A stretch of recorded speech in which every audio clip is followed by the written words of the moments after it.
Welcome to the Glacier Line. Saturday night, March the 11th, 2017. This is another operations video. This is going to be a very simple classifications video. There are a lot of people that use some sophisticated methods in order to accomplish their classification. They use switch list and waybills and fast clocks, and all of that stuff is great. But if you have a pretty basic setup and you're new to operations and you may be intimidated by all of that, there's something very easy you can do. And that is simply to classify, like cars together. Right now on the Glacier Line, in the 4 classification tracks, 1 is empty, the other 3 are occupied by 5 cars each. 5 box cars, 5 open hopper cars, and 5 tank cars. The idea, this is as basic can get, will be to put the like cars together. So we'll begin tonight by picking up the box cars.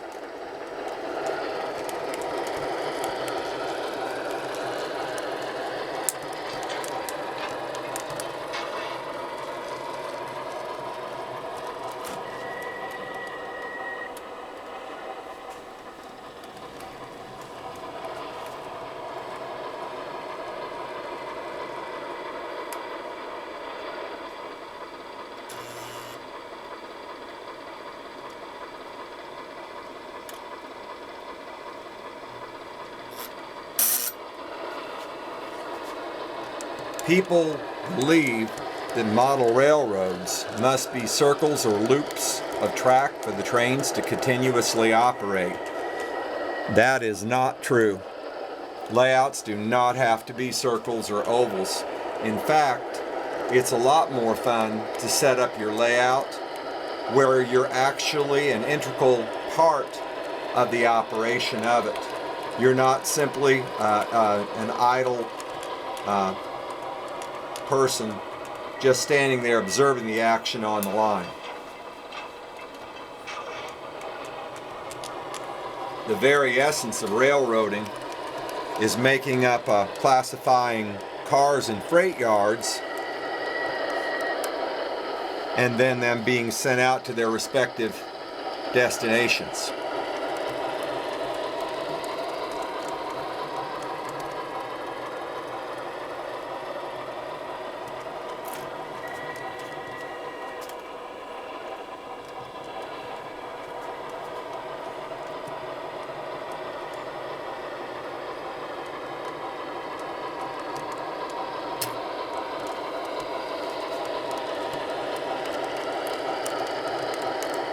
Just for information purposes, this particular railroad is a 3-rail O-scale layout, Gargraves track, Ross switches.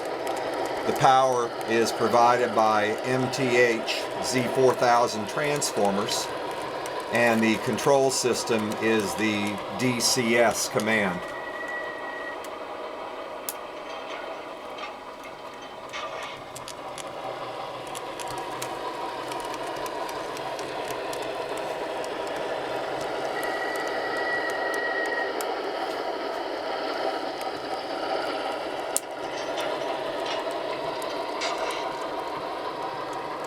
O-scale has experienced a tremendous evolution and revolution in the past 25 years. Even to this day, people think of O-scale trains as toys under the Christmas tree, and that is not true anymore. There are a lot of people who have O-scale railroads who run their layouts in a very prototypical manner, and the scenery is outstanding and highly realistic. This particular railroad, the Glacier Line, is patterned after the actual Marias Pass in real life. Marias Pass is located in along the southern border of Glacier National Park.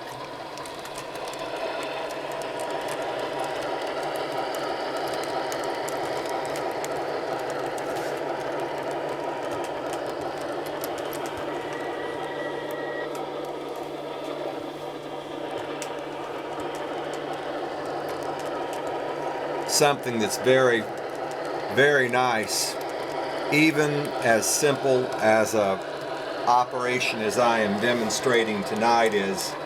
Model railroads, you can't, even with a basement, you cannot get a long main line run, and the train can't be out there running for hours on end as they do in real life. It's just not possible. So you try to slow your speed down, and you have to give your trains reason to stop along the line, steam engines for water or fuel, and the diesels to do switching operations at different places along the line to extend the length of your time.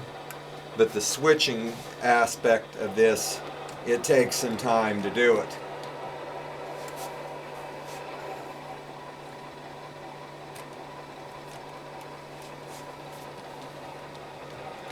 Which is a positive.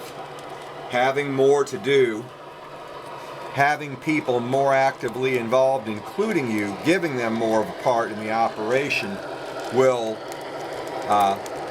increase their fun. The more active participation people have in the running of your railroad, including you, will heighten your interest.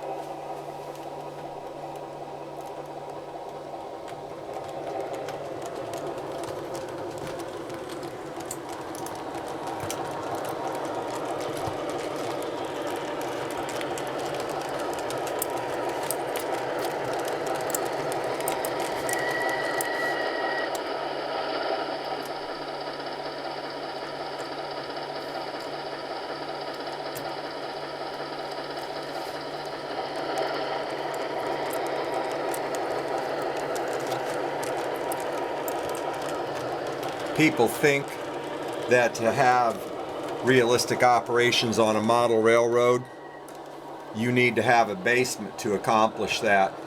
And that's simply not true.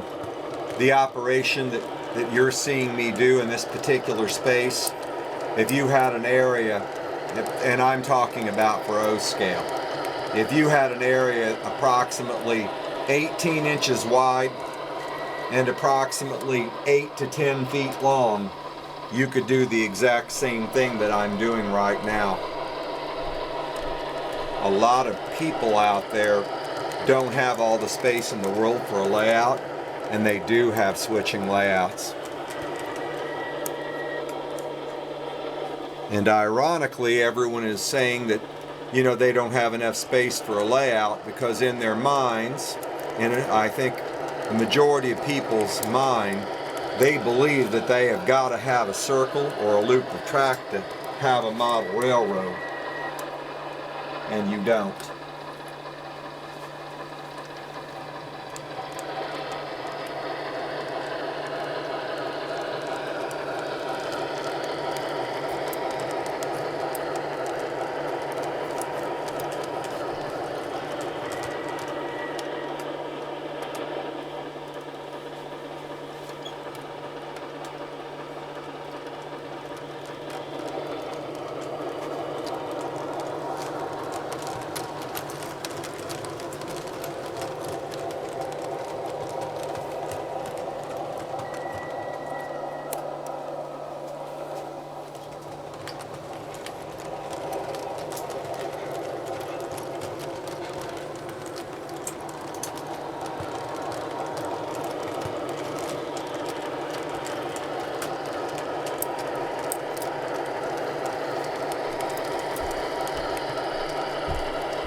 There we have our 5 hopper cars together, and we're just about to conclude by placing our tank cars with the other tank cars.